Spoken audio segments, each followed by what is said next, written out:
Chapter 11. The heart has its reason, which reason cannot know. Pascal. Complex syllogisms. Goclenian and conditional sorites. In addition to the Aristotelian form of sorites studied in the last chapter, there is a second form referred to as Goclenian.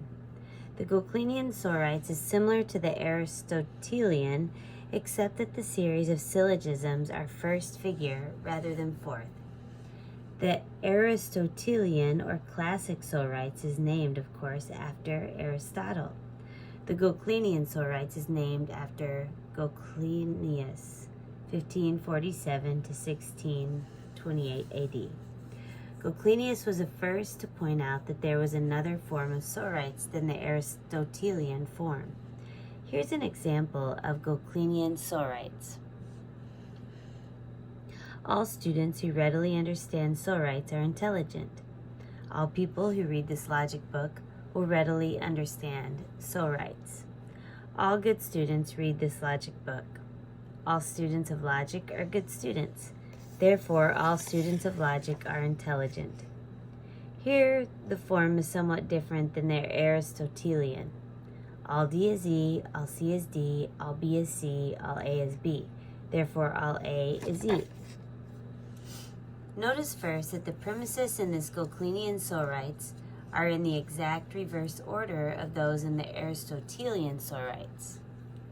Second, notice that instead of the predicate of the preceding premise being the subject of the following premise, the subject of the preceding premise is the predicate of the following. These are indications of something that may not at first be obvious, namely that while the argument in Aristotelian sorites moves from the less inclusive to the more inclusive, the Goclenian moves from the more inclusive to the less inclusive. Put in logical terms, the Goclenian syllogism moves from the use of middle terms with greater extension to those with lesser extension, while the Aristotelian moves from middle terms with lesser extension, while the Aristotelian moves from middle terms with lesser extension to those with greater extension.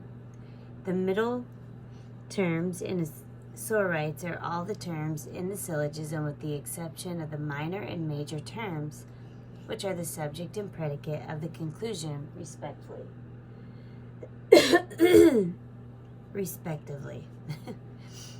Extrapolating Goclenian sorites.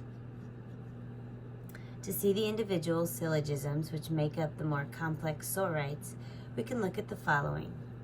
All students who readily understand sorites are intelligent. All people who read this logic book will readily understand sorites. Therefore, all people who read this logic book are intelligent. All good students read this logic book. Therefore, all good students are intelligent. All students of logic are good students. Therefore, all students of logic are intelligent. Note that the Goclenian sorites is easier to extrapolate than the Aristotelian, since we need simply to insert the conclusions of the component arguments in their obvious places. There is no need to add any conclusion as a minor premise in any of the latter component syllogisms. The form of the extrapolation of a Goclenian sorites is as follows. All D is E, all C is D, therefore all C is E. All B is C, therefore all B is E. All A is B, therefore all A is E. We see once again that we have three simple syllogisms which make up the one sorites. Once again, we followed some simple steps. We use the conclusion of the first two premises as a major premise of the next simple syllogism. We repeated step 1. In Goclenian sorites, instead of making the conclusion of one syllogism the minor premise of the next, as in Aristotelian sorites, we make it the major premise of the following syllogism. In Aristotelian sorites, we did this somewhat awkward procedure to yield a series of first-figure syllogisms. The order of the premises in Goclenian sorites, however, is naturally first figure. allowing us to leave the conclusion of each component syllogism in its natural place, and using it as a major premise in the next. Distinguishing sorites. The differences between Aristotelian and Goclenian sorites can be summarized as follows. Aristotelian unites the subject of the first premise with the predicate of the last. Goclenian unites the subject of the last proposition with the predicate of the first. Aristotelian, the component simple syllogisms are fourth and direct first figure. Goclenian, the component simple syllogisms are first figure. Aristotelian, predicate of the previous propositions is the subject of subsequent propositions. Goclenian, subject of previous propositions is predicate of subsequent propositions. Aristotelian, the first premise is a minor premise. Goclenian, the first premise is a major premise.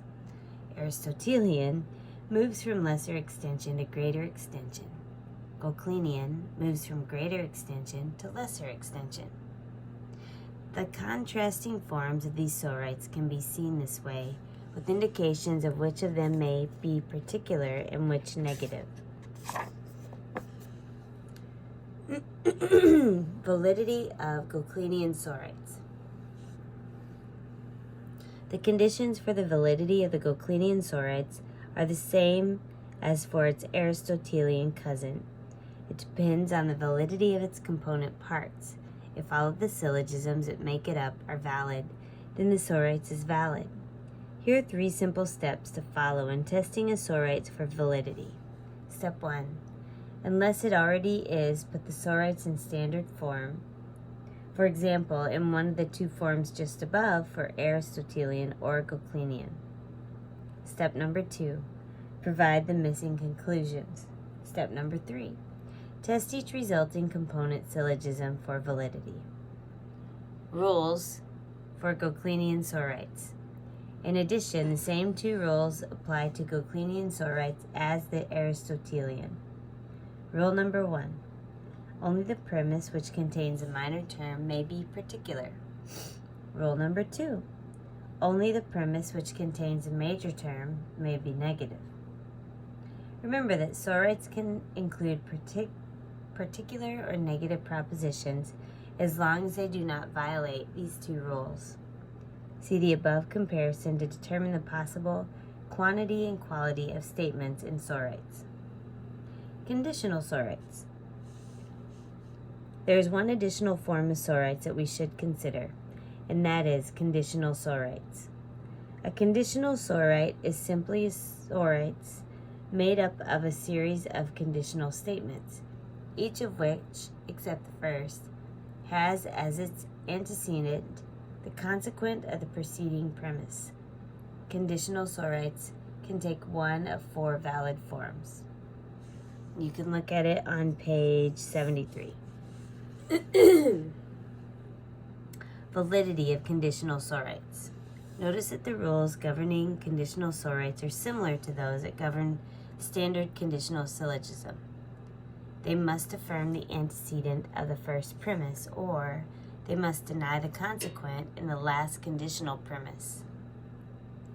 As you can see, the pure conditional sorites are just a more complex form of a pure conditional syllogism, since all the premises are conditional statements. They affirm the first antecedent or deny the last consequent in the antecedent of the mixed conditionals, in that they include as one of their premises the last one, a categorical statement. In these, the appropriate affirmation or denial is performed in a separate final premise. Summary. There are 2 kinds of sorites, the Aristotelian and the Goclenian. In this chapter, we cover Goclenian sorites. Goclenian sorites are similar to the Aristotelian, except that the series of syllogisms are first figure rather than fourth. The validity of Goclenian sorites is the same as that which applies to the Aristotelian. It depends on the validity of the component to both Goclenian and Aristotelian sorites. There are also conditional sorites, of which there are 4 valid forms. And you can see those on page 74.